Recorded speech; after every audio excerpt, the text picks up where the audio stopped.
Bonjour à tous et bienvenue sur cette nouvelle vidéo. Les épisodes des Chevelus du Wargame étant un peu longs à préparer, on s'est dit qu'on allait vous proposer un autre format histoire de vous faire patienter entre deux épisodes. Et on va inaugurer justement ce premier comptoir du Wargame avec un sujet un petit peu brûlant.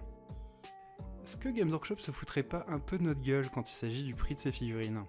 Parce que bon, on va pas se mentir, tous les joueurs ayant commencé leur aventure dans le hobby se sont retrouvés face aux mêmes soucis. Games Workshop, c'est cher de ouf. Alors, politique marketing digne d'un charognard ou véritable justification pour vendre 5 bons aimants plastiques à 10€ l'unité? C'est ce que nous allons voir. Tout d'abord, essayons de voir si le prix des kits Games Workshop est corrélé au poids de matière plastique contenue à l'intérieur des boîtes. Et si on regarde une boîte de 10 Space Marines Intercessor qui est vendue 50€ chez Games Workshop, on peut voir que le contenu de la boîte fait 260 grammes. On va considérer que la notice de montage doit faire 20 grammes à peu près, et que le poids du carton lui-même est plus ou moins négligeable. On se retrouve donc avec environ 240 grammes de matière plastique, ce qui revient à un coût de près de 200€ le kilo. Plus exactement, 208,33€ le kilo. Si on compare à une boîte de porte-peste, qui elle est vendue 35€ pour 120 grammes de matière, on se retrouve avec une situation encore pire puisqu'on a un produit qui est commercialisé à près de 300 balles le kilo. Are you kidding me? Games Workshop utilise principalement de l'acétate de cellulose pour réaliser ses figurines par injection. Et même si le coût des produits pétroliers a augmenté ces dernières années, on reste très loin du compte. En effet, si on prend l'exemple d'un intercessor, le kilo d'acétate de cellulose coûte à peu près 10€, donc on obtient un coût en matière première de 2,40€. C'est pas grand chose. Mais alors, d'où viennent les 47,60€ restants? Est-ce que ce ne sont que les abominables marges des non moins abominables actionnaires de Games Workshop? Eh ben non, pas tout à fait. En effet, nous venons simplement d'estimer le prix en matière plastique d'un kit Games Workshop. D'ailleurs, de nombreux joueurs ont ce biais quand on regarde les prix de la marque, puisqu'on ne regarde généralement que le coût de la matière première utilisée pour réaliser le produit, et pas forcément les autres coûts. You failed. Et évidemment, la production d'une figurine comporte bien d'autres postes de dépenses, et on va justement essayer de jeter un œil au cycle de vie d'une figurine pour y voir plus clair. La conception d'une figurine passe par plusieurs étapes au cours de son développement.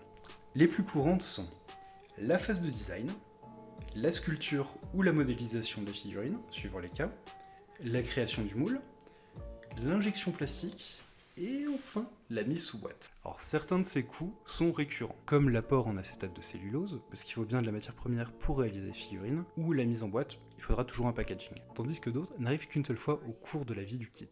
Pour ce qui est de la distribution des kits, on va laisser ça de côté pour cette vidéo, parce que c'est un peu compliqué, ça fait rentrer des variables qui sont chiantes à calculer, comme les frais d'import, les incoterms, tout ça. Alors, on va prendre l'exemple d'un kit récent, comme celui des Cruel Boys d'Age of Sigmar. Soit dit en passant, la sculpture me laisse... je suis pas fan. Really look like crap. Les designs étant complètement nouveaux, il me semble raisonnable d'estimer qu'il a fallu environ 4 mois d'équivalent temps plein pour réaliser le design ainsi que la modélisation des masters. En partant du principe qu'il a fallu un designer et un modélisateur 3D, chacun sur 2 mois, et en prenant le salaire moyen au Royaume-Uni dans ces deux branches, alors pour la note c'est 3356 pounds pour un designer et 1353 pour un artiste 3D. Ce qui veut dire qu'on se retrouve avec un total de 9418 pounds pour la conception du master à mouler. Alors si on se réfère à l'entreprise canadienne Rex Plastics, qui est spécialiste dans l'injection, il semblerait que le coût de fabrication d'un moule pour une grappe de figurine aussi détaillée que celle de Games Workshop serait d'environ 15 000€. On peut estimer qu'aujourd'hui, un moule durera toute la durée d'exploitation du kit, ce qui n'a pas toujours été le cas. Surtout à l'époque où les figurines étaient réalisées à base de mastic de modélisme. En effet, à l'époque, il y avait des moules qui étaient uniques, et si jamais il était cassé, impossible de continuer à produire certaines références. C'est quelque chose d'ailleurs qui est arrivé plusieurs fois, notamment chez Forge World, avec des références qui ont complètement disparu suite à un accident. Il faut aussi noter qu'à l'époque, les matériaux qu'on utilisait pour produire les figurines, qui étaient soit du métal blanc, soit de la résine, avaient tendance à abîmer plus rapidement les moules, ce qui faisait que les premiers tirages étaient souvent de très bonne qualité, mais au fil de l'utilisation du moule, la qualité venait à se réduire et on se retrouvait au final avec des figurines sans détail. Heureusement, entre l'injection plastique et la réalisation aujourd'hui des masters via l'impression 3D, ce souci n'est plus d'actualité. Il n'est pas forcément pertinent de compter le prix des presses injectées dans le coût de production des Cruel Boys, puisque Games Workshop a déjà ses presses, il les utilise déjà sur d'autres références, et a priori on peut considérer qu'elles ont été amorties. Finalement, ils utilisent la même machine, et quand ils ont besoin de produire autre chose, ils changent le moule qui est dans la machine.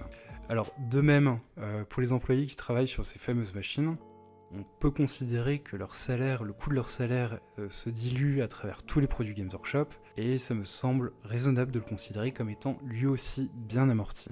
Alors, une fois que nos grappes sont sorties de la presse, il va falloir maintenant les mettre en boîte. Et ce qui signifie que du coup, il va bien falloir les inventer ces dites boîtes.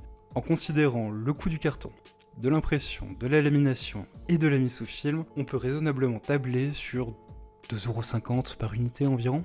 Alors ce qui nous donne pour l'instant un total de 11 104€, donc ce qui va correspondre au salaire en pounds que j'ai converti en euros, plus 15 000€ de moule, plus 2,50€, plus 2,40€ pour la matière première. Donc on va se retrouver environ 26 000€ pour produire la première boîte. Avec un prix de vente de 42,50€ et en retirant les frais fixes de 4,90€, on peut calculer qu'il faut vendre au minimum 692 boîtes avant que Games Workshop rentre dans ses frais. Et c'est là que ça devient intéressant puisqu'on a une base à peu près fixe de 26 000€ à amortir qui est commune à la production de toutes les boîtes d'unités de chez Games Workshop. On va pouvoir comparer les volumes à vendre en fonction du tarif pratiqué. Et pour ça, on va retourner du côté de Warhammer 40 000 et de nos intercesseurs. Comme on a pu le voir, même si le prix du kit n'est pas donné, on se retrouve avec finalement un produit qui se situe dans la moyenne de ce que propose Games Workshop, avec un prix de 5€ par figurine. Donc c'est bien, on a vu les intercesseurs, mais du coup, comment expliquer le prix des intercesseurs lourds qui sont basés sur le même design, sont 2 fois moins nombreux, et dont le kit coûte quand même 15% plus cher pour 2 fois moins de matière. Voire pire, comment justifier le prix d'une figurine comme un lieutenant Primaris vendu 27,50€? That is nonsense. Et c'est simple, Games Workshop essaye d'amortir plus rapidement le coût des kits les moins rentables pour eux. En effet, lorsque vous allez monter une armée de Space Marines, il y a de grandes chances pour que vous achetiez au moins 2 voire 3 boîtes d'intercesseurs. Ils représentent la colonne vertébrale de votre armée, et Games Workshop peut anticiper qu'il y aura un volume de vente plus important sur cette référence que sur une unité plus spécialisée.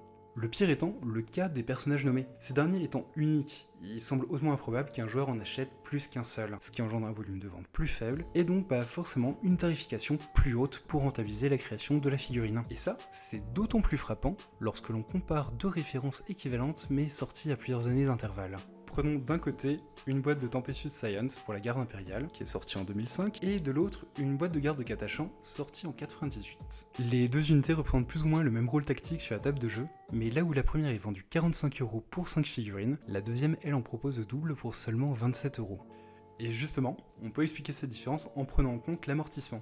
Le kit de guerre des jungles de Catachan étant commercialisé pendant 23 ans, on peut légitimement considérer que celui-ci était largement amorti, là où le kit des Science commence sûrement à être rentable depuis peu. Les investissements initiaux du premier kit étant remboursés, Games Workshop peut se permettre de commercialiser ce kit moins cher, tout en sachant que son âge et le design un peu vieillot des figurines risquent d'en rebuter plus d'un. Or si on jette un œil au rapport annuel de Games Workshop à l'intention de ses actionnaires, on peut remarquer que l'entreprise génère 353 millions de pounds de recettes en 2021, auquel il faut retirer les coûts de production qui sont de 96,3 millions, les coûts d'exploitation d'environ 121 millions de pounds, ainsi que différentes taxes diverses, ce qui amène à un bénéfice net de 122 millions de pounds, et donc un taux de marge moyen de 34%, ce qui est parfaitement raccord avec les pratiques habituelles du marché des biens culturels et de loisirs. Du coup, Games Workshop, trop cher ? Pas tant que ça au final?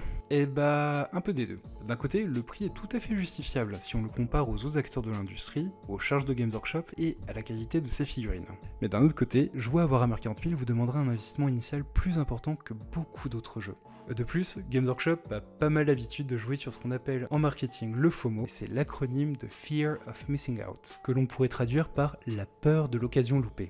En sortant régulièrement des kits en édition limitée ou des jeux one-shot, Games Workshop joue beaucoup avec ce sentiment, poussant des joueurs à acheter compulsivement un produit dont ils n'ont pas le besoin immédiat, de peur de ne pas pouvoir l'acquérir par la suite. Bon, au final, est-ce que Games Workshop peut être abordable pour tous? Évidemment, mais avec un petit peu de discipline. Si vous vous lancez dans le hobby, essayez de privilégier un jeu ne nécessitant pas trop de figurines, mais dont ces dernières sont compatibles avec d'autres systèmes de jeu. Kill Team et Warcry sont d'excellents candidats à ce titre. Ensuite, ne vous sentez pas obligé de devoir jouer des parties au format 2000 points. Bien que ce soit le type de partie le plus courant sur internet, rien ne vous impose de jouer avec autant de figurines. Vous commencez une nouvelle armée? Les parties au format patrouille à 500 points seront vos meilleurs amis pour commencer le jeu. Enfin, imposez-vous de peindre vos figurines avant d'en acheter de nouvelles.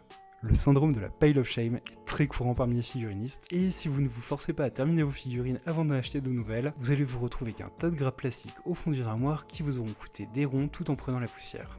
Et voilà, c'est terminé pour aujourd'hui, en espérant que cette vidéo vous a plu et vous a permis d'y voir un peu plus clair sur la politique de prix de Games Workshop. Si vous avez aimé, n'hésitez pas à me le dire en commentaire, à mettre un petit pouce en l'air, voire, ça serait super, de repartager la vidéo. En attendant, je vous souhaite une excellente journée et puis à la prochaine. A plus!